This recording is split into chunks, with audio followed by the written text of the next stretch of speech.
everybody, Alex from Android Central here, and today we're taking a look at the new Sony Xperia S. This is Sony's flagship device for 2012.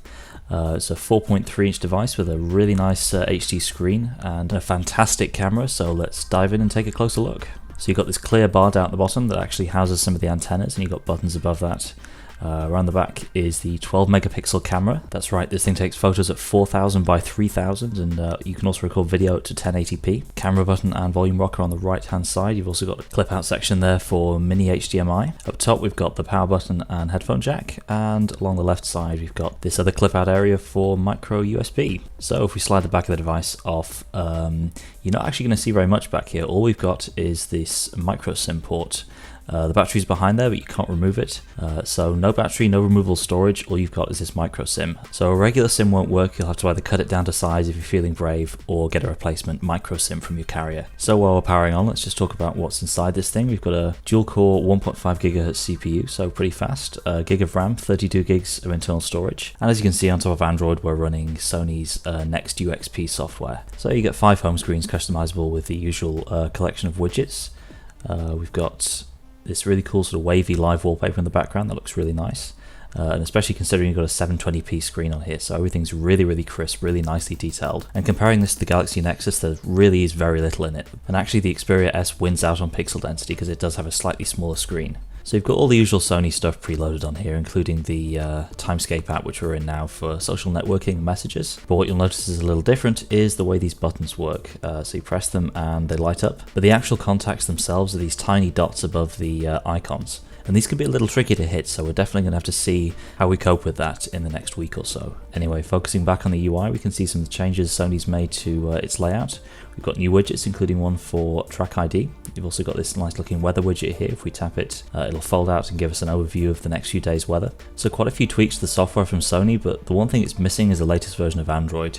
And if we head into settings, we'll see we're actually on gingerbread and an ice cream sandwich. So Android 2.3.7, and the Xperia S has been promised an ice cream sandwich update, but in the meantime you're stuck on an old version of Android, and there are certain parts of gingerbread that are starting to feel old. One of these is the browser, and the browser that's loaded on the Xperia S is very much the stock gingerbread browser. So you've got the familiar bar at the top and then the button next to it for favorites, and it performs about as well as you'd expect. So scrolling and zooming isn't quite as fast as it is on an ice cream sandwich device, and that's something that's painfully clear going from the Galaxy Nexus to the Xperia S. That's really our biggest complaint about the device. It's got some great hardware, but it's limited for the moment by the fact that it's running an old version of the OS. Anyway, we'll move on from one of its biggest weaknesses to what's probably its greatest strength, and that's that 12 megapixel camera. One pretty cool feature is the ability to launch straight into the camera app when it's locked just by holding down the camera button. So you can see here, we're straight into the camera, and you can then tap the screen, focuses and takes pictures really quickly. It's fantastic, and the quality is excellent, as you'll see in the pictures in our review.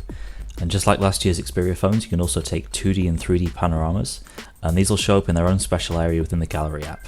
So I've got it selected here. As you see, we don't have any at the moment, but if we did, they'd be right here. And I guess it's worth mentioning that this phone doesn't actually support 3D content on the phone itself. If you want to view a 3D panorama, you're going to have to hook it up to a 3D TV through the HDMI port. The Xperia S is supposed to be a PlayStation certified device, which means you should be able to play PlayStation games right in the phone. But there's a bit of a problem. When you try and select it from the app drawer, all you get is this message telling you that it's not available on the device right now and will be coming in mid-March. So hopefully we'll see that implemented sooner rather than later. Something which is included and very much working out of the box is NFC, and we've got some of these smart tags right here. Sony's one of the manufacturers which is getting behind NFC in a big way, and using these tags to be able to control what your phone does. So we bring them up to the back of the device and it puts it in car mode. You can change what these devices do through a pretty simple interface. So we're turning on Bluetooth, we're going to navigation mode, and if we take the other one, it detects the tag, it knows to go into work mode, and we've launched the calendar app and turned Wi-Fi on. So you can imagine there are probably quite a few interesting things you can do with these tags if you take the time to look at all the various things you can trigger, and it's really great to see more manufacturers getting behind NFC like this. Anyway, that about does it for our quick look at the Sony Xperia S. We'll have a full review written up soon. Thanks for watching.